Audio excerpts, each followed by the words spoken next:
इस वीडियो में हम कुछ टॉपिक डिस्कस करने वाले हैं। इसके नेक्स्ट वीडियो में हम डिस्कस करने वाले हैं एक्सरसाइज नंबर 1.2। तो ये जितने भी सारे टॉपिक्स हैं वो एक्सरसाइज नंबर 1.2 के लिए बहुत इंपॉर्टेंट है। तो उसमें से हम पहला टॉपिक पढ़ेंगे, वो है कंपाउंड स्टेटमेंट। अभी कंपाउंड स्टेटमेंट क्या होता है? Compound statement is a statement formed by combining two or more simple statement with the help of logical connectives. अभी लॉजिकल कनेक्टिव्स क्या होते हैं? ये लॉजिकल कनेक्टिव्स का मतलब होता है सिंबल्स होते हैं। ये आगे जैसे जैसे सेशन आगे बढ़ेगा आपको वो सिंबल्स के बारे में पता चलेगा। अभी आप उसकी चिंता मत कीजिएगा क्योंकि आगे हम वो टॉपिक डिस्कस करने वाले ही है। तो कंपाउंड स्टेटमेंट की ये जो डेफिनेशन है वो आप देख लीजिएगा एक बार। अब जो नेक्स्ट टॉपिक हमारा है वो है लॉजिकल कनेक्टिव्स के सिंबल कैसे होते हैं और उसका टेबल हम यहाँ पर देखेंगे।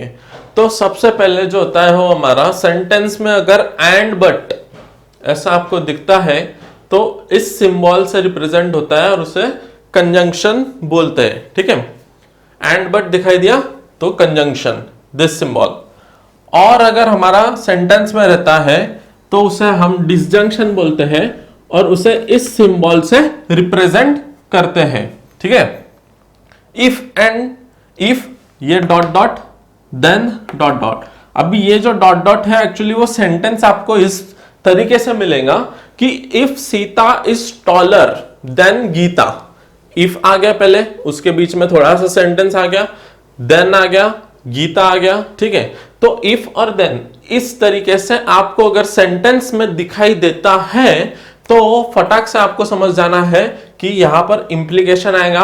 उसका सिंबल किस तरीके से होगा? उसका सिंबल इस तरीके से होगा। ठीक है, उसके आगे इफ एंड ओनली इफ का सिंबल इस तरीके से रिप्रेजेंट करते हैं, उसे बाय कंडीशनल बोलते हैं। ठीक है, नॉट, अगर सेंटेंस में हमें नॉट दिखाई देता है तो निगेशन, इसका सिंबल ये रहा, उसे निगेशन बोलते हैं। ठीक है, अभी हमारा जो नेक्स्ट टॉपिक है वो है कंजंक्शन। एक्सरसाइज नंबर 1.2 को सॉल्व करने के लिए हमें दो लॉजिकल कनेक्टिव्स की जरूरत है जो कि है कंजंक्शन और डिसजंक्शन। ठीक है, अभी कंजंक्शन हम पढ़ेंगे। कंजंक्शन हमने पहले ही देख चुके हैं, उसको इस सिंबल से हम रिप्रेजेंट करते हैं और जब एंड बट हम लगाते हैं उसके बीच में। ठीक है, अभी हम एक एग्जांपल सॉल्व करने वाले हैं तो हमको P और Q ये क्या है वो पता होना चाहिए। अभी जैसे कि हमने स्टेटमेंट की डेफिनेशन देखी थी तो स्टेटमेंट जो है हमारे P Q R S ऐसे रिप्रेजेंट करते हैं हम स्टेटमेंट को। √2 इज रैशनल नंबर, ये क्या हुआ? हमारा एक स्टेटमेंट हुआ। दूसरा स्टेटमेंट क्या है हमारा? Q से डिनोट किया हमने 2i is a complex number. ठीक है, ये दो हमारे पास स्टेटमेंट आ गए। हमको बनाना क्या है? हमको कंपाउंड स्टेटमेंट बनाना है। कंपाउंड स्टेटमेंट मतलब क्या होता है? दो और दो से ज्यादा सिंपल स्टेटमेंट को हम जोड़ते हैं, उसे हम कंपाउंड स्टेटमेंट बोलते हैं। ठीक है, तो अभी इसका हमें क्या करना है? कंजंक्शन करना है। P और Q का कंजंक्शन करना है। ठीक है, P और Q का कंजंक्शन कैसे करते हैं? P conjunction Q। ठीक है, ये तो हमने सिंबॉलिक वे इसका लिख दिया, पर उसका सेंटेंस अभी कैसा आएगा? ठीक है, P कंजंक्शन Q कैसा आएगा? P लिख दो, √2 इज रैशनल नंबर। ठीक है, नंबर। उसके बाद में हमें इन दोनों सेंटेंस को जोड़ना है। अभी जोड़ने के लिए हम यहां पर यूज करेंगे एंड, मतलब कंजंक्शन। ठीक है, एंड लिख दिया। अभी दूसरे क्या करना है हमें? एंड लिखने के बाद देखिए हमारा इतना पार्ट अभी कंप्लीट हो गया। ठीक है, अभी हमें क्यू लिखना है तो क्यू कैसे लिखेंगे? सेम सेंटेंस कॉपी कर दीजिएगा। 2i is a complex number. Hope so कि आपको कंजंक्शन समझ में आ गया है। अब हम कंजंक्शन का ट्रुथ टेबल पढ़ेंगे। कंजंक्शन का जो ट्रुथ टेबल है वो लॉजिकल एंड के ट्रुथ टेबल के बराबर है। ठीक है, मतलब क्या होता है, मल्टीप्लिकेशन होता है। ठीक है, अभी देख लीजिएगा, समझो P Q, ये दो स्टेटमेंट है। स्टेटमेंट एक तो ट्रू होता है, एक तो फॉल्स होता है।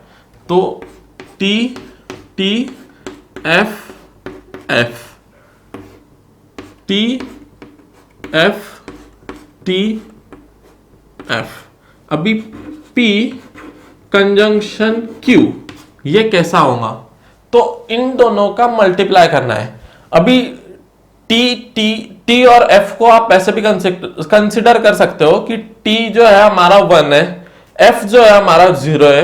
तो सिंपल रखने के लिए 1 इंटू 1 1, 1 इंटू 0 0, तो 0 इंटू 1 0, 0 इंटू 0 0। ठीक है, अभी हमने क्या किया था, T का है जो 1 है, तो इसे हम हटा देते हैं। 1 0 आपको एग्जाम में नहीं लिखना है, आपको TF के फॉर्मेट में लिखना है। तो यहां पर T आया था, यहां पर F आया था, यहां पर F, यहां पर F। T others are F, simplest form T conjunction T equivalent to T others are false। ठीक है, ये ट्रुथ टेबल है कंजंक्शन का। और एक यहां पर मैं आपको नोट बता देना चाहता हूं कि यहां पर मैंने 1 0 लिया था, ये आपके समझने के लिए लिया था। आप इसे एग्जाम में मत लिखिएगा, क्योंकि 1F नहीं होता है, यहां पर TF होता है। वो तो मैंने बस आपके समझने के लिए यहां पर लिया था। अब जो हमारा नेक्स्ट टॉपिक है वो है डिसजंक्शन। डिसजंक्शन का सिंबल ऐसे होता है और वो और के लिए यूज होता है। ठीक है, सेंटेंस में हमारा जब और आया तब आप उसे समझ लीजिएगा, इसमें डिसजंक्शन है। तो हमें P दिया गया है, Q दिया गया है। P दिया गया है हमको New York is in USA, Q दिया गया है हमको 6 इज ग्रेटर देन 8। अभी हमको इन दोनों का डिसजंक्शन निकालना है, तो P डिसजंक्शन विथ Q, ये तो उसका सिंबॉलिक फॉर्म हो गया। अभी हमें उसका सेंटेंस लिखना है, तो सेंटेंस कैसा होगा, P को लिख दो, न्यूयॉर्क इज इन USA। ठीक है, अब उसके बाद में हमें और का इस्तेमाल करना है, इसीलिए और फिर अभी हमने इतना पार्ट हमने कंप्लीट कर लिया है। ठीक है, अभी हमको एक Q भी लिखना है, तो इसलिए और के बाद में क्या आएगा, 6 इज ग्रेटर देन 8। ठीक है, ये होता है डिसजंक्शन। अभी हम डिसजंक्शन का ट्रुथ टेबल डिस्कस करेंगे। तो ट्रुथ टेबल के लिए हमें चाहिए P Q। ठीक है, उसके बाद में P डिसजंक्शन Q। अभी हमें ये टेबल कंप्लीट करना है। ठीक है, P में आएगा T T F F T F T F। अभी इनमें क्या होता है, अगर किसी एक साइड में T है, दूसरे साइड में फॉल्स है, तो वो T हो जाएगा।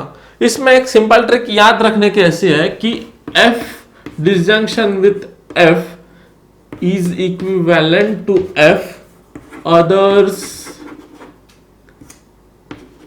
are true।